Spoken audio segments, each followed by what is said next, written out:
A pedido de vocês, hoje o tema é sobre relacionamento. E a pergunta que foi feita para mim foi: posso me relacionar com alguém que não é cristão? É errado, é pecado?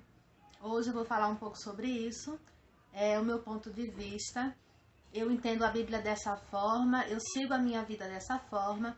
E eu quero passar para vocês aquilo que eu entendo, mas não quero colocar isso como regra, como padrão, como absolutismo. Muito pelo contrário, eu espero mesmo de coração que em cima disso vocês pensem, vocês reflitam, vocês comecem a fazer perguntas para si mesmo, até diante daquilo que vocês acreditam, porque pensar é muito importante, pensar dói, mas é importante para a gente começar a ter nossa opinião, a ter o nosso posicionamento em determinados assuntos, em determinados pontos que são necessários sim para a gente ter.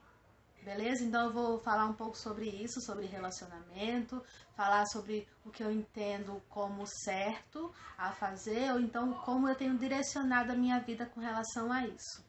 Para falar sobre relacionamento, sobre namoro, sobre poder e não poder, algo que tem que ficar muito claro pra gente entender mesmo, é que ser cristão nos impõe um estilo de vida. Ser cristão coloca sobre nós um padrão de vida, né? E o padrão de vida pra gente é a Bíblia.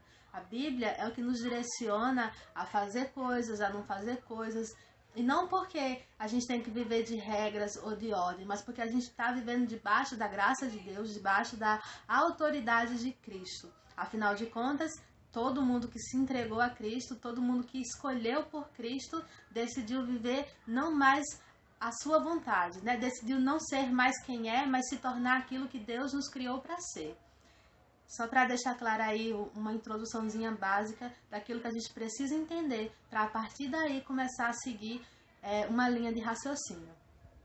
Eu acredito que uma pessoa que é cristã e ela decide se relacionar com uma outra pessoa que não é cristã, ela vai pagar um preço muito alto mesmo.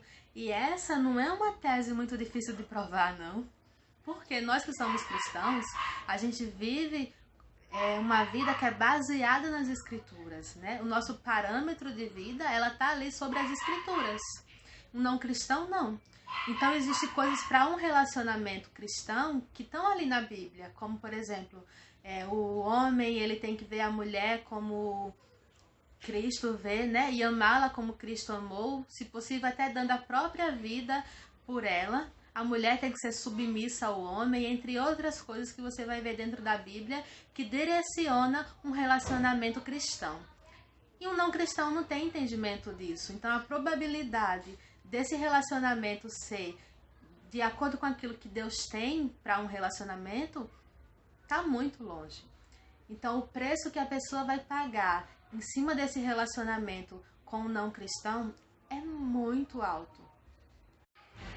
Isso porque eu nem mencionei para vocês que essa pessoa poderia ser alguém que é alcoólatra, que fuma, que mente, que trai, porque afinal de contas ela não é um cristão, né? Então o preço é sim muito alto. E talvez você possa chegar para mim e dizer: ah, Daniela, mas tem muita gente dentro da igreja que finge ser crente e não é, que faz esse mesmo, comete esses mesmos pecados e é tudo escondido da igreja. E aí eu vou dizer para você, meu irmão, a gente está falando aqui de cristão e de não cristão. E para mim, essas pessoas que você acabou de mencionar estão aqui nos não cristãos. E se você consegue olhar para esses que estão lá, que fingindo ser crente e não são crentes, e consegue enxergar que estão errados, que não é bom para você, por que você não consegue enxergar que um não cristão também não vai ser bom para você? Entendeu? Às vezes eu não consigo entender quando algumas jovens chegam pra mim com esse argumento, né? Falando assim: ah, não, mas dentro da igreja também nem sempre você acha alguém que é totalmente cristão. Então vai atrás daquele que realmente é cristão, minha irmã. Porque eu sei que existe sim pessoas sinceras, pessoas que estão ali querendo fazer a vontade de Deus, querendo buscar viver de acordo com aquilo que Deus tem para a vida deles, né? E, gente, nada melhor do que um relacionamento saudável, onde você ama a Deus mais do que qualquer outra coisa e se relaciona com alguém que também ama a Deus mais do que qualquer outra coisa. E aí, por amar a Deus, te respeita, por amar a Deus, honra o compromisso, ama, cuida, se importa. Tudo por quê? Porque ama a Deus e quer fazer a vontade de Deus.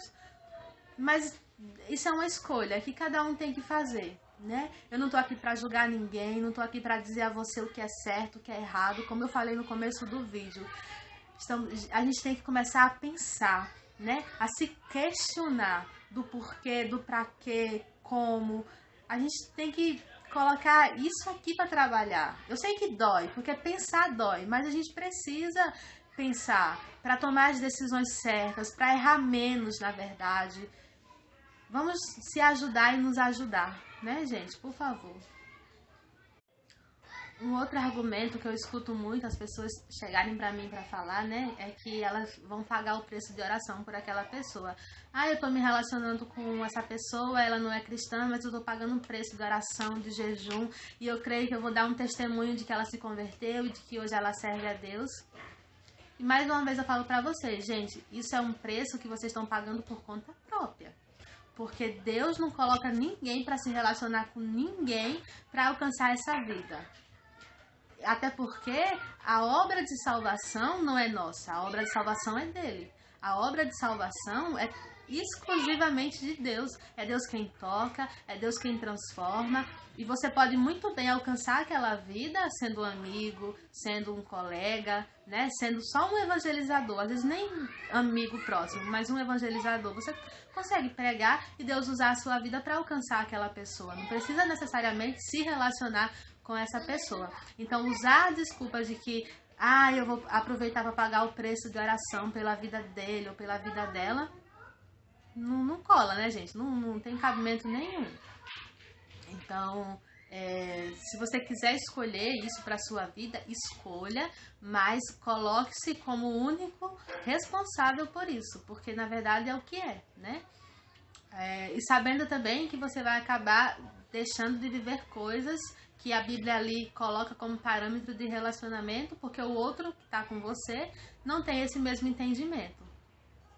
Não significa que porque eu me relaciono com uma pessoa que também é cristã como eu, que não vai existir problema dentro desse relacionamento. Até porque as duas pessoas que são cristãos, elas estão crescendo, estão sendo lapidadas ali por Deus. Então, muita coisa precisa ser ainda mudado e muita coisa ainda precisa ser mudado. Vai ter dificuldade? Claro, todo relacionamento, seja familiar, vai ter dificuldade. Mas eu acredito mesmo que vai ser muito mais fácil lidar com esses problemas, com essas adversidades dentro de um relacionamento onde os dois são cristãos, do que se não fossem. Eu acho que só aumentaria se não fosse. É assim que eu penso, é assim que eu entendo. Respeito quem pensa diferente, respeito quem se relaciona com alguém que não é cristão. Tenho, por exemplo, amigos e amigas que vivem relacionamentos assim. Respeito, cuido, amo, desejo o melhor para a vida deles, mas não deixo de me posicionar com aquilo que eu acredito que é melhor para o cristão.